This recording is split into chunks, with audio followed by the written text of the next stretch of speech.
Today we're going to spend the next few minutes talking about the deal overview, warranty review portion of the finance process.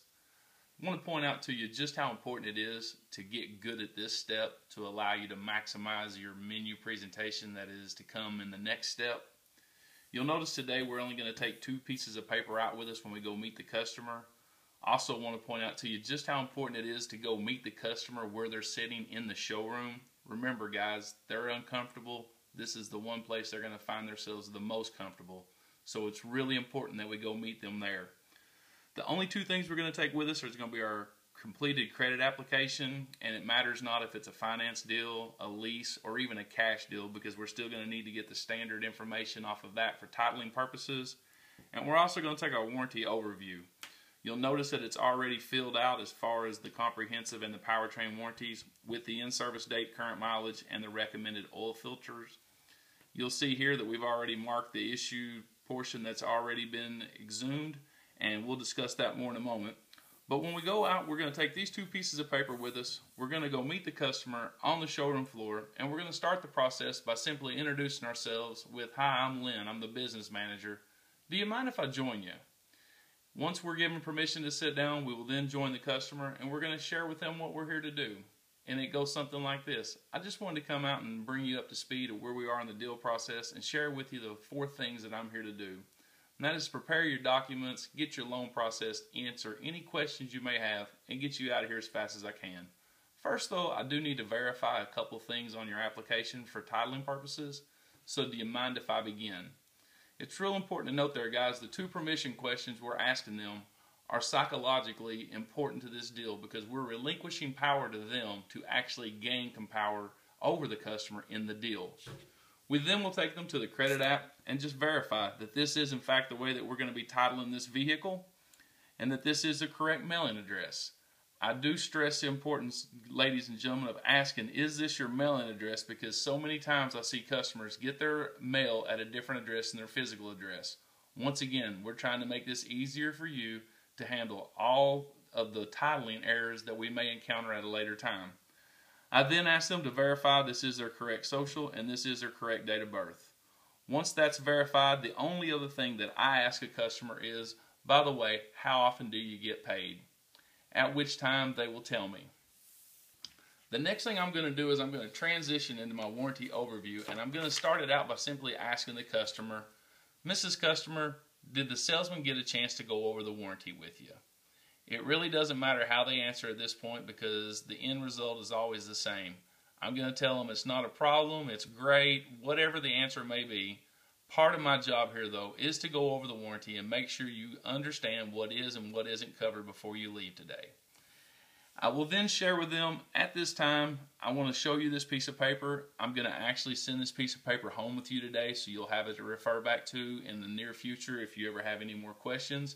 Hopefully this will make things a little simpler for you. But I want to start by pointing out your in-service date. Now the in-service date, Mr. or Ms. Customer, is the day that the car was bought brand new the first time. So you'll see here this car was put in service on March the 29th of 2014. And the current mileage on the car presently is 29,735 miles. After showing them this, I will then lead them down to the corner of the warranty overview and explain to them that this vehicle comes with a couple of different manufacturer warranties. I will start with the shortest and I will work my way out and cover them all. Now the original comprehensive warranty on this car, Mr. or Ms. Customer, was a full 3 years, 36,000 miles. That is the actual period that was covered on what a lot of people refer to as the bumper to bumper, but pretty much what that means, Mr. or Ms. Customer, is about everything on this car excluding normal wear and tear items, and there are some exclusions we'll discuss in just a moment, but pretty much anything tears up we're going to get you covered. Now you'll notice, Mr. or Ms. Customer, with the mileage that's on it and where the car is at presently, that means we have used up this portion of it, at which time I will show them that this is expired. What that means to you, Mr. or Ms. Customer, is the remaining coverage period that you see here is what will be covered under the comprehensive, and you're still going to have the remaining powertrain of this portion. At this time, I will then ask the customer, Mr. or Ms. Customer, how many miles a year do you drive? It doesn't matter if they tell me a lot or very few, because I will then transfer and show them what that means to them. At which time I will ask them, how long do you plan on keeping the vehicle? Once again, it doesn't matter if they tell me a short period or a long period. So in this case, we'll just say the customer told us they're driving about 12,000 miles a year. I would point out to the customer that, Mr. and Miss Customer, what that means to you is the time really doesn't matter. We want to pay real close attention to this mileage portion, because at 36,000 miles, you're going to have the comprehensive warranty expire. So all that simply means to you is if everything doesn't feel right on this car, drive right, somewhere in that 35,000 mile range, let's get it in, let's get it looked at, and if there is a repair, let's get it billed to the original manufacturer and stay out of your wallet. How does that sound, Mr. or Miss Customer?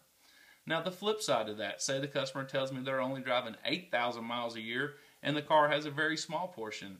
I will then show them how important that the dates are to them. Mr. and Miss Customer, what this means to you is you're not going to have to worry about getting to 60,000 miles before your powertrain warranty expires, because you're going to time your warranty out, meaning that somewhere around the first of the year of 2017, if everything doesn't feel right in that powertrain, if the car is vibrating funny or if the transmission feels like it might be slipping, once again, let's get it in, let's get it looked at, and let's make sure that we can bill it to a manufacturer and stay out of your wallet if possible. I've yet to ever have a customer get mad at me for trying to help save them money. Once we cover the different coverages here, we're then going to transition around our warranty overview, pointing out to them that typically we'll have your website listed right here along with your service department number. We're just going to share with them, hey, if you ever need anything, feel free to schedule your services online, or here's the number to the department to set up your appointments. As we transition across the sheet, we're going to get to the exclusions. And you may have noticed a moment ago when I was talking to you about comprehensive, when I mention the word exclusion, I try to bounce my hand over here to draw the customer's attention to it. It's at this point in time I'm going to share with the customer, Mr. Customer, normal wear and tear items are not covered, including things like maintenance. It is important to note, Mr. Customer, that we do recommend an oil change every 5,000 miles or 6 months with a tire rotation every 10,000 miles, or basically every second oil change. At this time, I will then ask the customer, Mr. and Miss Customer, do you plan on getting your service work done with us? If they tell me no, I tell them it's not a problem. I just want to make sure they're aware that if they do go anywhere else, that it is going to be very important that they keep all their service records. In the event we have a claim in the future, we would need those potentially to get it validated, or hopefully they're telling me that they do have their maintenance done with us, and if they do, I'm going to tell them great news for them. We're going to have ASE certified technicians always taking care of your car, and we'll keep all your records in the future if we ever were to have a claim. I then want to roll them down and start talking to them about some other exclusions, including things like standard wear items. Mr. and Miss Customer, this is just your normal wear and tear items. Wiper blades, brake pads, light bulbs, tires. Your common sense normal wear and tear items that you know aren't going to be covered, even under the original manufacturer warranty. It's also important to note that normal user wears are not going to be covered. Things like scratches and nicks and environmental damage on the exterior of your car, and on the inside if you were to get like a stain, a rip, a tear, or a burn. Also, Mr. and Miss Customer, I want to talk to you about impact damage. Even with a brand new car, there's no protection from the manufacturer or the dealership for things like dings and dents, or if you're like me, every time you go to Walmart, that's where it happens to you. Things like on your glass, a chip or a crack, that's not going to be covered under any type of warranties. And as far as the tires and wheels, there's no warranty coverages whatsoever to help you with things like curb damage, road debris, potholes, nails, or pretty much anything that's in the road that's not supposed to be there.